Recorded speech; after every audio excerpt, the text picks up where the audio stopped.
আসসালামু আলাইকুম ওয়া রাহমাতুল্লাহ।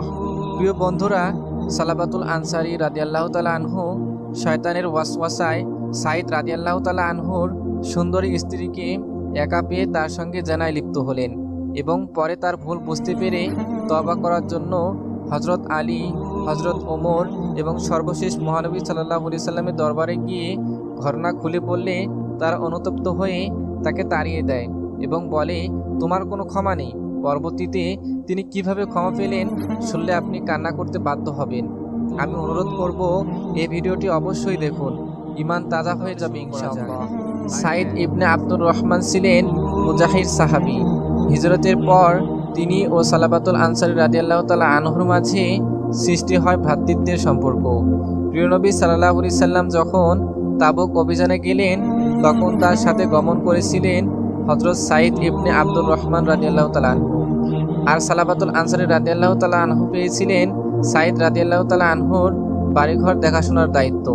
সালাবা রাদিয়াল্লাহু তাআলা আনহু প্রত্যাহ সাইদ রাদিয়াল্লাহু তাআলা আনহুর বাড়িতে আসতেন, খোঁজ খবর নিতেন, কোনো কাজ থাকলে অত্যন্ত নিষ্ঠা ও আন্তরিকতার সাথে পালন করতেন। একদিন সালবা রাদিয়াল্লাহু তাআলা আনহু সাইদ রাদিয়াল্লাহু তাআলা আনহুর বাড়ি আসলেন, খোঁজ খবর নিলেন। এ সময় বাড়িতে সাইদ রাদিয়াল্লাহু তাআলা আনহুর সুন্দরী স্ত্রী ছাড়া আর কেউই ছিল না। এই সুযোগে সালবা রাদিয়াল্লাহু তাআলা আনহুকে অভিশপ্ত শয়তান ফুসলাতে লাগলো, বারবার ধোঁকা দিল। হযরত সালবা রাদিয়াল্লাহু তাআলা আনহু শয়তানের ধোঁকায় পড়ে গেলেন।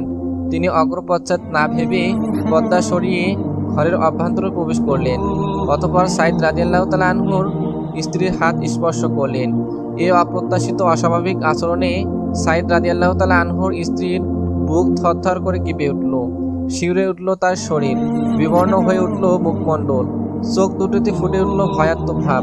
তিনি বিস্ময় ভরা কণ্ঠে বললেন, হে আল্লাহর বান্দা, আপনার যেই ভাই খোদার রাহে জিহাদে গিয়েছেন, আপনি কি তার আমানতে খেয়ানত করতে উদ্যত হয়েছেন?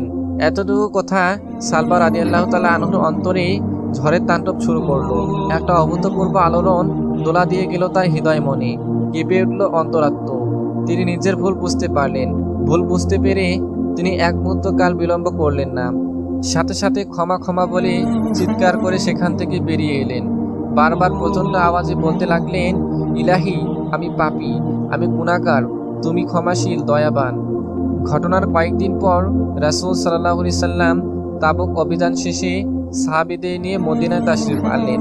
তখন মদিনায় যারা ছিলেন তারা সকলেই গাজী ভাইদের সম্বোধনার জন্য এগিয়ে এলেন, কিন্তু সালবা রাদিয়াল্লাহু তাআলা আনহুকে কোথাও দেখা গেল না।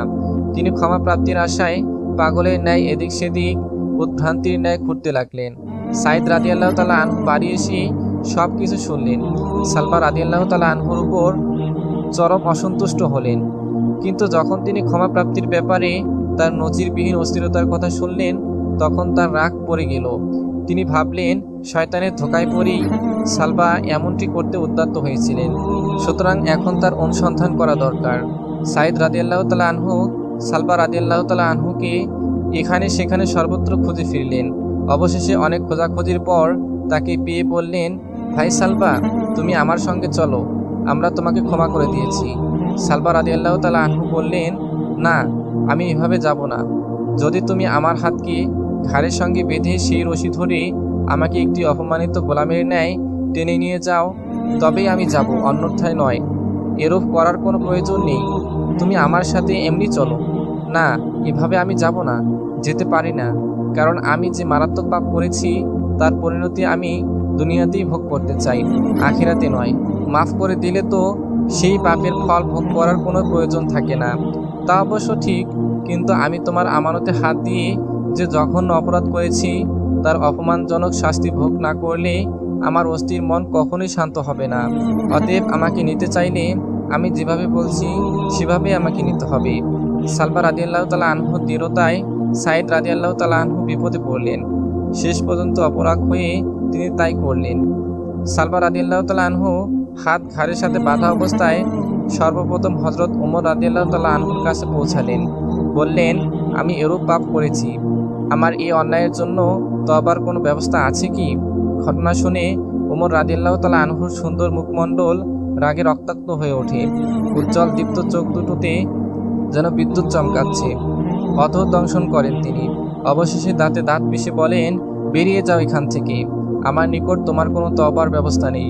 এরপর তার হাজির হলেন হজরত আবু বকর রাদিয়াল্লাহু তাআলা আনহুর দরবারে।